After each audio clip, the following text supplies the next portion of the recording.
A wise old man once said that this is like pottery, sort of anyway. It rhymes. What you can see right here is the new colony that we acquired in the last episode as Brazil.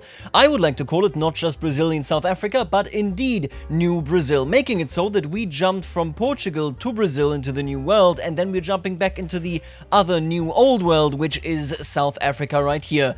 I am really excited to move forward here in 1887 because I have it on good authority that the money train is coming into town fairly quickly, and that then we are indeed looking at a confrontation with the old masters, be it the British, be it the Portuguese, but also of course with the old masters in our very own country. We are still an empire, although Pedro II is gone. He has done so much for our empire, but now it is the time of Empress Isabel de Braganza, and I absolutely love this woman. See, there is something going on here that if you fail to understand it, you will fail to understand Brazil for all eternity. What we're looking at here is of course our capital, Rio de Janeiro, and we're looking at a situation where we seem so firm, so stable and so strong, still under of course the de Braganza dynasty. But I gotta be honest with you, we have expanded of course to an incredible degree when it comes to our economy, but at the same time it came at a huge cost. The Amazon is now being exploited. Things aren't going too hot because the entire industry collapsed. I can only hope that sooner rather than later cars and telephones are being introduced here in the rest of Europe because, well, Britain, our former and amazing trade partner, has decided to embargo us. We're looking at turmoil economically speaking, although we have expanded quite a bit, and we're looking at turmoil because we are redefining what our society looks like and maybe even what we want to achieve. Not only is this church winning the hearts and minds of our populace, no, it is also actually taking full control of the positivists. And I googled this, Benjamin Constant actually is a very important person for this entire movement. Now I'm gonna be honest with you, we have had a difficult past with the positivists because they always wanted to take it too far. They wanted to say get rid of the monarchy, although of course Pedro wasn't against them per se, we had to suppress them. And now with Isabel, and I think she is even more aligned with them outside of the whole Republican thing. She is pro-monarchy, pro-multiculturalism, pro-protected speech, women's suffrage, and compulsory primary school.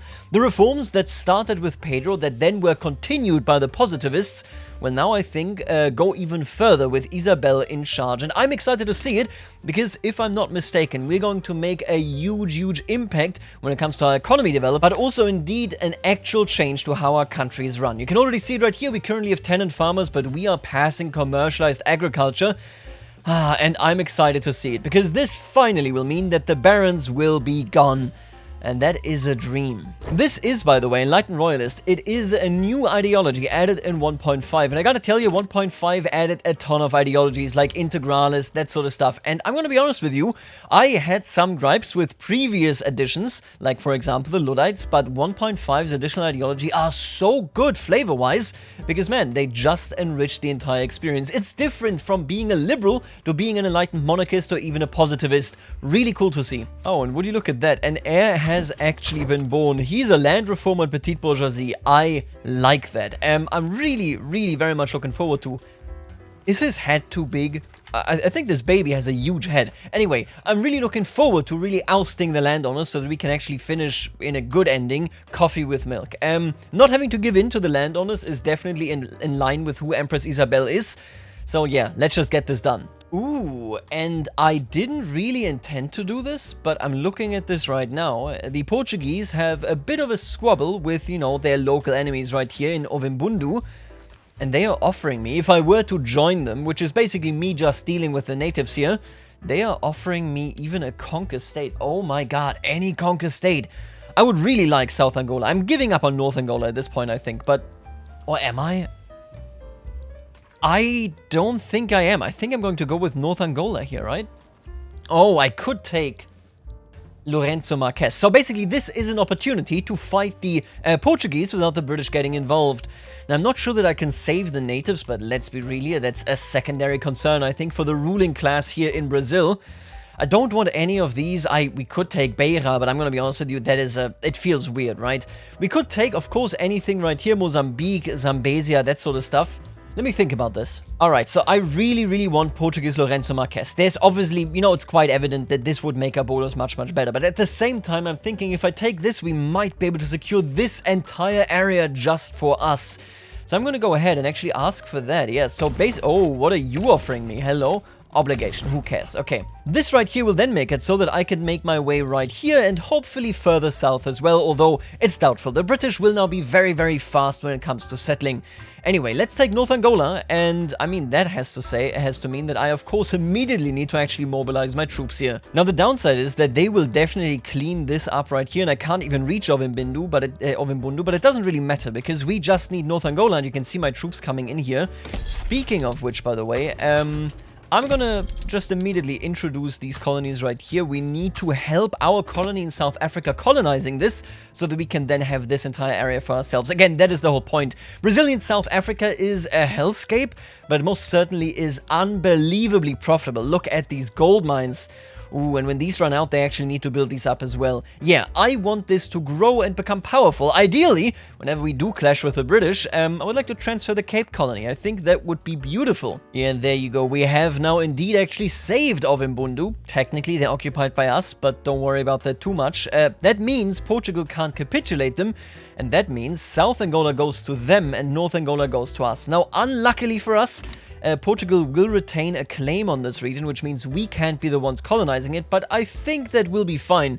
All in all, we are taking over. And what is this? The modern oligarchy. The influence of the philosophy of positivism on Brazilian society has extended as far as the attitudes of the landowners towards state power. Oh my god. He had seen the slogan before, but never like this. It was emblazoned in gold on rich marble at the door of the plantation's house, sparkling from the process of its installation. Love as a principle and order as a basis. Progress as a goal. I think we have truly now arrived at a different Brazil. Let's take a look at this. They were peasant levies, serfdom, consumption-based taxation, and no social security. Where are they at now? Tenant farmers, consumption-based or land-based, that's not that much better. No social security. Oh, public schools and private schools as well as total separation. Wow. We are actually in a new chapter of Brazil. That is an insane, insane change of ideology. It makes it so that the landowners aren't even inherently bad at this point. I mean, they support the education system right here and indeed a move to total separation as well. Which we might do, quite frankly. I think we have a very loosely organized church right here in Brazil at this point, and I don't think that this is as much as us no longer being Catholics. It basically is just us saying we don't listen to doctrine all that much. Wow, and now even the landowners. I wonder whether the Catholic Church can go into this direction here as well. I know that there's a new ideology for them called corporatism. Let's see whether we can get that for them. It would be pretty neat. Oh, and look at that. We do have now a diplomatic play in Southern Africa. It is a very small rebellion. I think they can handle this. I honestly don't even think we need to intervene in this. I think they'll be completely fine. Ah, and I hate to see this right here. Colonial clash. One of our colonial expeditions in Brazilian Congo has encountered British troops in the region. Brazil demands we turn back and abandon our designs on Brazilian Congo.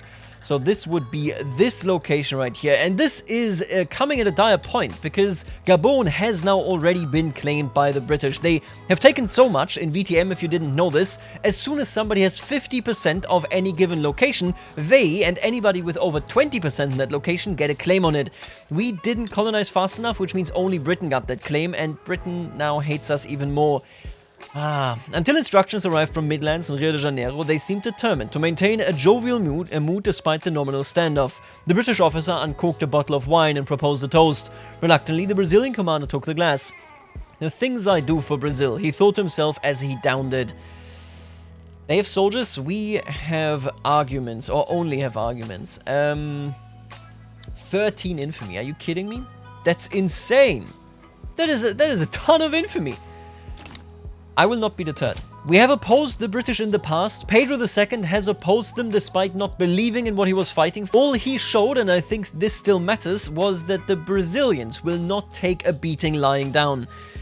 But I'm gonna tell you, it hasn't been good. If the British declare war against me, I'm not sure how I will defend myself. We have, of course, the Americans as our friends here, as allies, but yeah, it's gonna be pretty dire. And oh wow, commercialized agriculture. It actually passed. And all we now need to do is keep the landowners out of government, and this will, on its own, tick down. Because this is what we're going for right here. The Coffee with Milk progress bar has reached 0% through enacting and maintaining a land reform law other than serfdom or tenant farmers, and keeping the landowners out of government. So, hey, that's exactly what we've done.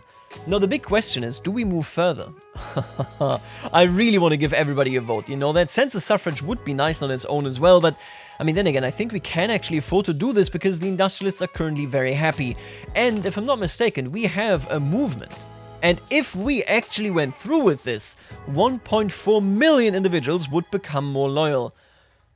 Sure, census suffrage it is. Let's do it. I think in the eyes of the monarchy and in the eyes of our wider society, if you are a Brazilian, if you are accepted, if you are one of us, then you should also be able to vote. No vote, no taxation. I mean, that is one of the most obvious things. Okay, and now check out. Our rubber price has gone up yet again. And we are only, I'm pretty sure that we're still looking at pretty empty rubber locations, which can now build up again. Okay, so what are the Americans doing here? Clearly they're using rubber. Is it just for the tools, or did they got telephones? Oh, I love that. Telephones are a huge step that I absolutely love, because this is, of course, now something that every major nation will do. The Americans don't really have easy access to rubber, which means we will be their best partner. This will doubtlessly bring us ever tighter together here. God bless the Americans. They are currently the #1 producer of telephones, and obviously we are now supplying them with rubber beyond, you know, what anybody thought possible here. I think our economy is now on the up and up once more. And there it is. Portugal has given up. Now this right here is a bit ugly, a bit disgusting, because we can't even settle it. Honestly, I hate it. It would be wonderful if we could, but it is what it is. It now means that I can settle all of these areas, and that is pretty refreshing because, well, there's obviously more rubber to be had here, but most importantly, we might even open up a new colonial administration. I gotta tell you, by the way, different from vanilla, in VTM we turned off colonial administrations just because the AI can't handle them. I will not hand anything over to a colonial administration until I've built it up. The AI will hand stuff over and then annex it. Listen, there's so much nonsense going on with that. Please forgive me for disabling that if you're missing it, because obviously if they don't hand it over to a vassal, it makes it a lot more difficult to conquer AI colonies. But hey, be that as it may, I might use it because I like doing it as a conscious player. Anyway, now that we've taken care of Portugal right here, they still have this colony right there, but it's not going to grow any, so that is completely fine. We can just ignore it.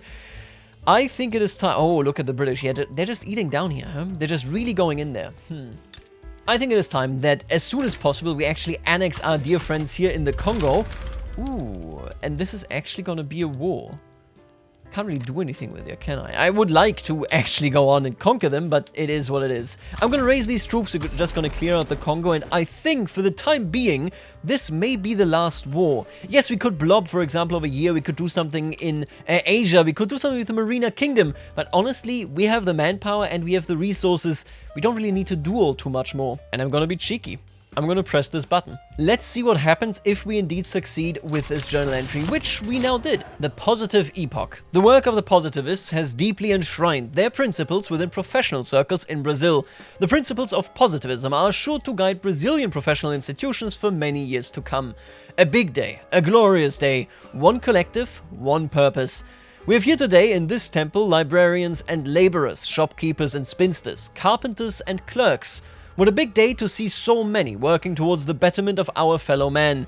So, let us change the order of today's events. Let us begin by offering each other the sign of peace.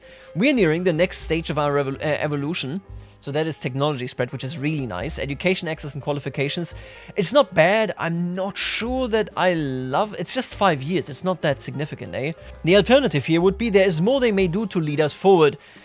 Right, so this gets approval, approval, approval, and positivist figures will be much more likely to appear in Brazil in the future. I think I like that a lot. I really want to go down the positivist path. I'm gonna forego this bonus. Honestly, the bonus isn't bad at all. What is the average education access? Does that actually say here? I don't really think it does, no. It's a hard choice, but I would rather go towards positivism as a proper institution of Brazil than anything else. So you know what, there's more they may do to lead us forward. Sure, let's strengthen everybody that wants to work in this new Brazil, in the name of the Empress and in the name of enlightenment. And oh my god, what happened here? Brazilian South Africa has actually passed slavery ban. I can only assume that it is because they have so many gold mines that there's an incredible power base for the intelligentsia and indeed for the industrialists right here. I mean, good for them. Nothing wrong with that. Honestly, I love these laws more than what they had beforehand, so Sure, that is completely fine by me. I guess we kind of handed over this colony based on the formality what we promised the landowners, but in reality the landowners, being positivist, were already considerably further than, what we assumed they were. So hey, good on you. Simple as that. What do you want me to say? That is census suffrage right there, and you'll have to see it because next election, hopefully we can finally get rid of the landowners for good. Again, they did turn around here, but hey, we don't really trust them. Now, I will say, enact appointed bureaucrats doesn't, it's pretty tempting, right? It is within the spirit, I guess, of positivism, and most importantly, the ever so powerful industrialists want to support it as well. This also will generate a whole bunch of loyalists, which I can't really say no to at this point. Yeah, you know what? This should pass fairly quickly. The petite bourgeoisie might be against it, but everybody else is in favor. Let's do it. And check this out. All of a sudden, the petite bourgeoisie is actually also incredibly happy with us, because this man right here has taken over, Julio de Castillos, and he is important. He basically formed a very important current coming out of Rio Grande do Sul that is called Castillism, as far as I understand it, and later even was succeeded by a sister, or rather a daughter ideology related to the workforce and labor as a whole. Julio de Castillos here is very important for us, of course, because he has now finally turned the petite bourgeoisie to positivism once and for all. And while he still prefers the presidential republic, he's incredibly happy with everything going on. Now, I read up on him a little bit, and I will say that I find that I think he was a bit more religious than the game gives him credit for. But either way, I think that this is a really good step to take a look at what these positivists want to do with the Brazilian state, because, well, we are in a pretty ideal position as far as Empress Isabel is concerned. She wants to further and further spread progressivism, and they are very strong allies of her. But I think what is important to note here is that what they are mostly interested in is virtue. They are primarily interested, especially again the man that is now leading the petite bourgeoisie here, in the idea of building a new state, a better state that can indeed exemplify all the virtues that everybody in society should have and can then also actually enact them. This is the topic of technocracy, for example. This is the topic of, well, everything else related to how do you run the best, most efficient state, while also, of course, taking care of others. I think our reform here will be relatively urban focused. Yes, we are heavily investing in rubber, but our wealth is ultimately owned by the industrialist class and by, of course, the petite bourgeoisie. And that means I want to move a bit on these here, I think, maybe even on social security, although this will be very difficult. Jesus, they don't really care about this, I will admit. We might even look into workers' rights here. But the immediate and most important thing is that we might unironically move into a technocracy. Everybody likes, oh, we don't have central planning. I'm going to gun for that. I'm going to go for central planning for sure, because that sounds very interesting. I will push this through just because it makes it so indeed that we appoint our bureaucrats based on merit rather than electing them. Come on, how would the common man know who should be elected here?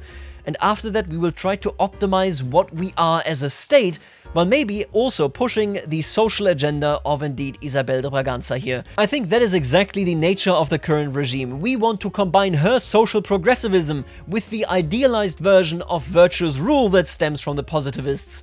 That is the new vision of Brazil. Alright, and with that being done, let's move towards total separation. It makes perfect sense. Our society is moving more and more towards loosely spiritually organized people rather than one very doctrine-driven church. Get them out of here. Oh, and check out who is leading the landowners. This is Rodrigues Alves, who, if I'm not mistaken, was the 5th president of Brazil. He won't be that here, of course, because we are not a presidential republic. But this, interestingly enough, is the man that remodeled Rio de Janeiro, which makes me ponder. I'm pretty sure that we shouldn't be too far away from Christ the Redeemer. Once we have pneumatic tools, I will build it. Of course. We are still Christian, even though we are not really closely tied to the Catholic Church as things are. Building Christ the Redeemer is pretty, it's cool, you gotta do it. Oh, and look who has awoken from their slumber. I can't believe it, but the trade unions have actually arrived. Normally, that doesn't happen. They are always so minimized they never come up, which is why, actually, if your trade unions are marginalized, I buffed them. If Spectre, Haunting the World, or whatever the hell it's called, that journal entry, if that completes, you will get a powerful trade unions all of a sudden. But they popped up without any of this. They're not socialist, just for the record, because Spectre Haunting the World hasn't triggered in our Brazil yet. And that actually makes them not so bad an ally of Isabel de Braganza. Yes, they aren't in favor of a monarchy, but at the same time, I mean, she has expensive tastes and syphilis. Who the hell is a big fan of this monarchy? We're gonna reform this government. We just had an election, and I can't believe I'm saying this, but I'm gonna take the trade unions in. This is the only fair government. What I mean here is basically that I don't have to reform this government, but since this is one party, I ought to do it. It just makes more sense. I'm gonna put you in here. And then the big question is, oh my god, can I actually pull off some of the reforms right here? That would be so amazing. Having stuff going on here when it comes to, you know, for example, restricting child labor even further so that we can go higher on the education institution, that stuff is a dream. I really need it. God, it is weird. It's 1895 and we actually have the trade unions in government. Look at that. They are nowhere to be seen anywhere else. And that again is just a very... Ooh, wow. Oh, they are over here, and my god, that is a very special form of trade unionists, huh? Damn. Alright, and now we are talking. This is exactly what I was looking for. We now have total separation, and let me actually check here for the urban center. There it is. Yep, we now have free churches, further completely diminishing the power of the Catholic Church. Very, very interesting. The Catholic Church and the landowners have effectively been destroyed. And oh my god, I missed that, but they're gonna... Okay, they got it. Alright, ooh. I hate that. Okay, I didn't see that. My bad. Anyway, we are now looking at a potentially, you know, even better law. What are we doing here? Agrarianism?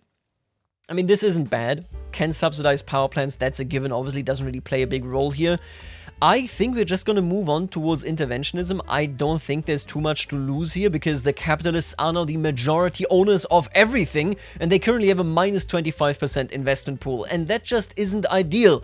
The more ideal we are, the better it is. So, hey, let's move towards this. The trade unions actually like it as well, so we might as well. And it really is a good decade here for Brazil. Sovereignty at sea. Brazil has cemented itself as one of the greatest naval powers in the world. Officers credit our success to the prudent governance of Empress Isabel de Braganza. A parade greeted the Empress as she rode through the city thoroughfares. Green and gold leaflets flitted down the streets as 10,000 sailors and officers stood at attention by the road. Admiral Dutra ushered them through a series of stairs to a great overlook. At the balustrade they saw it. Dozens of warships and merchantmen in the bay. Dozens more at sea, called for one mission or another. Splendid. All states with at least a level 5 naval base get officer pops and serviceman pops become loyal. Jesus Christ, that is good. That was not bad at all. I should have even built this up even further had I known that that was the reward. Either way, we are now annexing Congo in the hope that I can claim as much of this as possible. We are really on the way up. And finally, I guess, we are also joining the scramble for Africa here. The reason is that I have now gotten malaria prevention, bring out the maps and the straight edges. How much do we actually need here? Own 7 or more unincorporated states. 95% of state regions in Africa must be completely owned by any country with a capital outside of Africa. A subject of any country with a capital outside of Africa or a recognized power in Africa. This basically just means we need to just colonize more. And we can do that splendidly now, so cool. Ooh, okay, and we got the Rogue Imperialist. This is an absolutely infamous event that in 1.0 was just spamming itself. Let's hope it's not spamming here, but hey, you know what? I'm willing to find out because I am out here for a fight. A patriotic explorer and partisan of the trade unions, think about that, has been surveying land in Portuguese East Angola and signing treaties with local leaders on behalf of our nation. But Portugal has already established a presence in this area. If the explorer's claims are recognized, Portugal will be furious with us. This man is a maniac. We're trying to play a careful, delicate game over here, and that man has to upturn the table and cause a headache for us all. And for what? The nation? Please, does that man not realize the damage he is doing?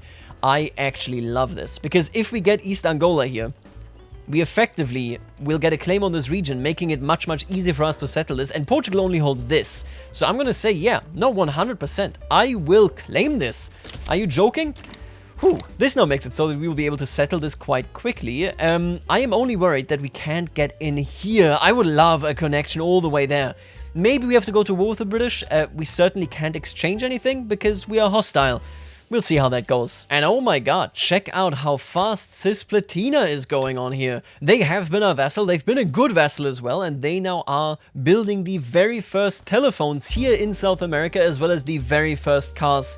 Maybe ever? No, okay, obviously the British and the Americans are ahead, but that does mean that within our market we have our very own production here as well, which long-term means our rubber can even stay here in South America.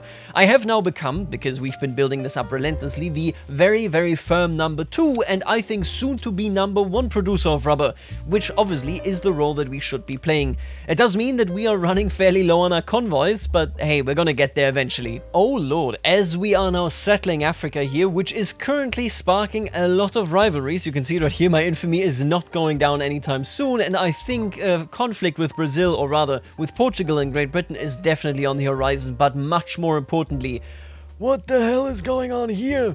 Rui Barbosa is winning this election quite easily, I think, at least in comparison to any other election. The first election in census suffrage was easily dominated by the Conservative Party, but all of a sudden they have to compete with the Liberals, and my god, that will mean a lot for the clout of the trade unions.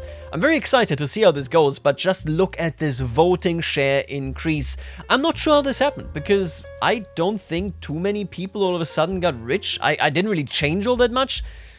Honestly, that's incredible, but I will take it. The cause of the Empress clearly is well respected. And look at that, I guess we really have perfected the dream of our father. Freedom, equality and brotherhood. The intelligentsia under the leadership of Rui Barbosa has ushered in an era of liberal politics that promises a freer society, where all citizens have a part in the political process.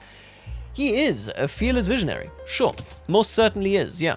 And it isn't even the year 1900, but we just completed coffee with milk as well. Let's take a look at all of these, okay? Visitors from the colonies. Intellectuals from Ovimbundu are visiting our capital, arguing the case that their home country is far more civilized than we make it out to be, and that our colonial designs on them are unjustified. It's quite baffling, I must say, to hear you speak of being robbed when Brazil brings you the greatest gift of all, the gift of civilization. The Ovimbundu gentleman leaned in and responded bitterly, I have seen the ships that arrive at our shores and I have seen the ships that leave. This civilization you are bringing must be very light, but the price we pay for it seems to be quite heavy indeed. It's all affectations and lies, send them back immediately, or perhaps there is some value in hearing their perspective. I am not willing to do this. I would rather eat this. I know that this is against, the attitude here, but we are in a race against Britain and we cannot afford to lose against Britain, in particular because Ovimbundu literally are not in the actual location we are colonizing in. Yeah, okay, no. Sorry, these are all lies. Then we got Rubber Rush, good to see, and against Coronelismo. The government's passage and enforcement of commercialized agriculture has successfully reduced the influence of the landowners within Brazilian politics. The era of the milk-coffee oligarchy is slowly coming to an end. Milk coffee sprayed from his mouth. The aide wiped it away with a sweat-stained handkerchief. He then repeated what he said to the Colonial. Reforms to voting and to governorship rendered his political worth no better than a mere librarian's. Invective spewed forth as the Colonial crushed the coffee glass in his hand, milk and coffee mingling with blood. The people shall rule, or we must reconcile with the former Coronels. I think we're going to go ahead and just say the landowners have opposed everything we are today. They should die once and for all. This is over. And now that we have interventionism, what is the next step? I think I would like to focus on further economic optimization. And in this case, it is something that goes against the new lords and ladies of this land, against the industrialists. They are incredibly powerful, they are incredibly rich, and we just passed this law basically doing them a favor. I think, though, that we must make sure that they pay their fair share. That is positivism, making sure that what we're doing indeed leads to the greatest possible results. And proportional taxation is much fairer and it is much more optimized than per capita taxation. It doesn't have a high chance, but this most certainly is supported by the trade unions who have indeed cooperated with a government, which I love, by the way. They are now social democrats. I am a huge fan of this. They abandoned everything related to republicanism and instead now say, you know what, just make sure that indeed everybody has rights and that indeed everybody is treated well. My dear friend Felipe de Barros, we shall do that. In other news, I have ascended. I have become a god of rubber and I'm selling it to the world. This number right here is only going to increase There's absolutely no way around it, and I absolutely love it. And now in 1901, we have also completed populating the Americas. Great masses of people now inhabit the Brazilian nation, thanks to our efforts to attract migrants and grow our population. Peculiar accent you have there? Ah, not to worry, I am Belgian myself. I'm sure our hosts don't care to know as much either. Saxon. My friend is a Tuscan. We came over with a Spaniard. Thought my ears were burning. Apologies, I was fishing the Irishman from the well. Caught him pondering the immortality of a crab. You wouldn't care for a drink later, would you, Belgian? Our words are the voice of a multitude. We get permanently plus 25 prestige. Honestly, that's not that great. That is not that much, but I'll take it. This is really cool. We have reached 25 million living in the core area of Brazil. And would you look at that, Monument Week. The Catholic Circle of Rio de Janeiro has issued a proposal to construct a statue of Jesus Christ atop Mount Corcovado. The group has collected a significant sum of money to be used in its construction. The world belongs to Christ and the Holy Father. We are of creation, and the statue should reflect it. Surely it wouldn't be too difficult to have a globe in his hand. Silver. These projects always cost more time, manpower, and money than you plan. Wouldn't it be simpler to have a sign of peace, arms out and welcoming? The construction crews will thank us for it. Yes, Carlos, but of course, a cruciform embrace. His message was of peace. This statue will be of peace too. I'm gonna be honest with you, I like this. The Catholic Church basically has lost its doctrinal position right here in our nation. But they're still here. People are still Catholic, people still pray to Rome, to the Pope, and of course to Jesus. And so with that in mind, yeah, let them build it. Their work will be a great symbol of the city. Yes, I shall be constructing him. The money is better served going to works of charity. I don't think so, pal. I'm going to be going ahead and build Cristo Redentor. There he is. Get him out of there. And folks, there it is, the consecration. The statue of Christ the Redeemer on Mount Corcovado has been completed and consecrated by representatives of the Catholic Church. The completed 30-meter tall statue now stands proudly above Rio de Janeiro. Amidst the scattered fog in the mountains, the battery of floodlights revealed the final work. The Lamb of God standing on a great plinth overlooking Rio de Janeiro, with arms outstretched and ready to welcome all. Whether of the faithful or an admirer of crafts, all may now behold this triumph of engineering. The statue will serve as an endearing symbol of Brazil. Ooh, I love that. Or a grand display of the devotion of the Catholic Church. No. This is basically the Statue of Liberty, but for Brazil. Take a good look at that. That beautiful thing is now indeed standing on top of our capital city, as it should be. And look at this beautiful Brazil, by the way. I haven't yet introduced electricity, but my god, all these lights across the coast. I love playing this game with the night setting on. Just look at this. All of these people all of a sudden have moved here. They have built themselves a life. They have found prosperity, and they have built themselves a nation, most importantly. We are now firmly in the hands of the Liberal Party. You can see an election is currently running, and the Liberals are winning easily. We are really now in the hands of Isabel de Bragança, and my god, he has such a specific face. Am I the only one seeing this? Anyway, we are now in her hands, and she is indeed succeeding. We are doing great as well. We've just passed proportional taxation. It's been pretty expensive, I'm not gonna lie to you, but it will all be worth it. In the next one, we will go further. I'm not even necessarily against technocracy, but I don't think she is in favor of this. I don't think Isabel cares for that. Let me take a look at that right here. Yeah, no, she particularly does not care for it. Maybe as a concession, but fundamentally she values democracy, I think. I would much rather, turn something around maybe over here. Maybe even towards women's suffrage. At the end of the day, we do have the trade unions in our government after all. Now, last but not least, let's talk a little bit about Africa right here. We're going to get the entire south, because I have claims on Swana and Matabele. I think we got that when there was like a rebellion going on there. We are also, as you can see, fighting communist South Africa, but we are destroying them. I am settling this entire area. I will settle this area. And we will get claims on this, basically, where you can see my mouse pointer. That is where we will get claims. I would like to just trade it with Britain, but I'm not sure that's going to be possible. We're looking at the Great War between us, Portugal, and Britain. And our goal is to have a unified colony in this area. That would be gorgeous. So basically, in maybe the next 2 episodes, which I would say would probably be the last ones in this video, I want to form the ultimate and final Brazil, whether that is under the leadership of Isabel de Bragança, or whether she provokes so much unrest that maybe her reign is cut short because she has just too many ambitions, and then of course, whether we can win against the British or not. These are the things that we still have left to settle in this playthrough. I love playing as Brazil, and for the time being, I'll see you later, alligator.